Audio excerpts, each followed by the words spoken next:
خصوصاً هذا الجيل الجديد اللي إحنا قاعدين نربيه همينه. السوشيال ميديا والتكنولوجيا هي دا تربي أيضاً أولادنا. يعني أنا ما أستثني نفسي من هذه المشكلة. أكو مشكلة اليوم حالية، إحنا أولادنا دا تربيهم التكنولوجيا، فقاعة هاي التكنولوجيا، وسائل التواصل، التقليد الأعمى اللي دا يقلدوه.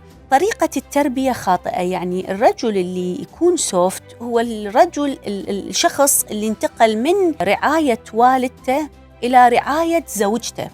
تشوفه ببيت الزوجية قاعد ويطلب منها طلبات طفل.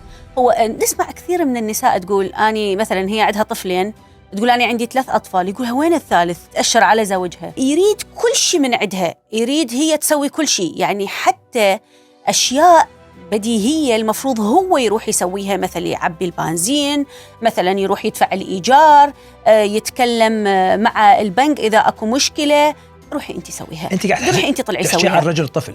بالضبط. ما هو إحنا ليش اليوم الرجل هو سوفت؟ لأن طريقة تربيته خاطئة. اعتمد إنه يكون اتكالي، خالي من المسؤولية.